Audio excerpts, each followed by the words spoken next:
That's what we're talking about right now.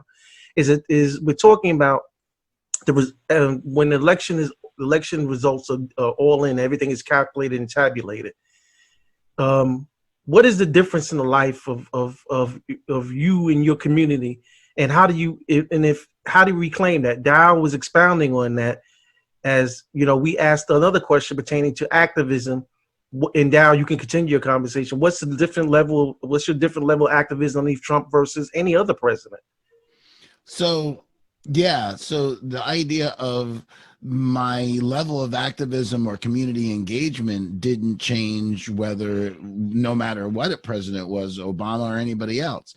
What, but what is important to also think about is the idea that, like, under being part of Occupy, being part of Investigate 9/11, being part of all these different things throughout time didn't really have the transformative effects that COVID did.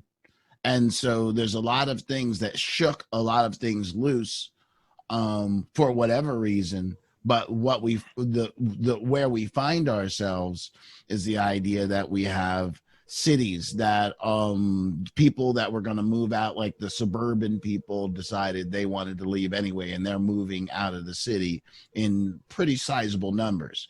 And so the the opportunity for, like, where everybody's talking about it like it's back to the 20s, it's like, but we're not the Black community of the 20s. Like, this isn't a situation where white flight can have the same effect that it did then. So the idea, to me, that opens up a ton of opportunities, and for a lot of different things, for us to now finally figure out that we needed to build the infrastructure that every activist throughout time has told us that we needed to do, but we've refused because the seductive qualities of capitalism then got us past what we needed to do.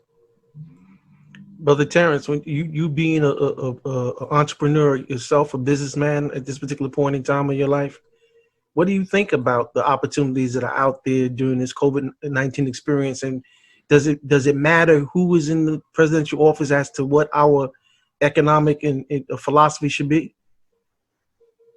Well, I think that it does matter who's in office because it talks about how many dollars are going to come down to giving communities. Now, that also involves us leveraging the things that we have already developed. Certainly, I think that we're going to come out to vote in some significant numbers.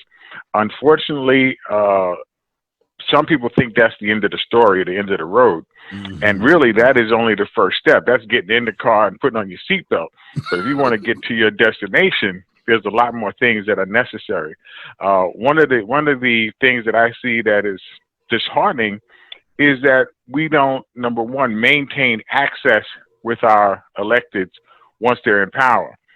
It's almost like a relationship that is hit it or quit it, as the young people would say. You know what I mean? And then they quit us, but we allow them to quit us. We have to be that crazy dude or that crazy chick that just won't go away. You know what I mean? That's because that's what other communities do. And then when they do it enough, they don't have to do it anymore. Mm-hmm. They're already at the table. But we don't. We satisfy for that. We satisfy ourselves with just, hey, we got the sticker to vote. But it's so much more on the road to success for us in our various forms in our community than just that. So I believe that we have to have a consistent game plan. Those people who were inclined to assist us in whatever ways that they will, we have to make sure they follow through. Those people who were uninclined to assist us if they're elected, we have to make sure that they're aware that there's a punitive price to pay for ignoring our community.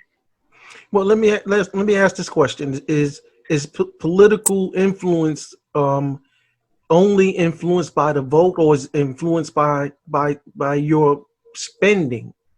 It means in terms of your contributions, because I can tell you that I've heard conversations where people say, well, if you really want the congressman here, or the assembly person's ear or this person's ear that you might want to contribute to their campaign. And these are legitimate conversations that go on. You have to admit they do.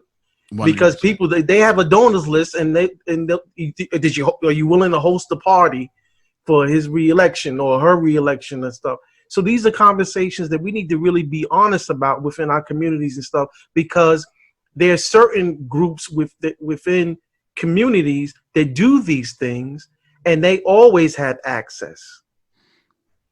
Right. Well, I think. Sorry. I'm sorry. No, You got it. Just quickly, I think that you're right, Maurice. There's no wrong answer to this. I think that we have to be multifaceted because the beast is multifaceted. And if we only attack the political beast in one realm, we're not going to be victorious. And it's not as if we don't have the wherewithal to contribute politically. Because the McDonald's is still open, the Burger King is still open, the fast food joints are still open. So they would close if we weren't patronizing them. So we just have to congeal our money and have a cohesive attitude and say, listen, this is what we're going to do.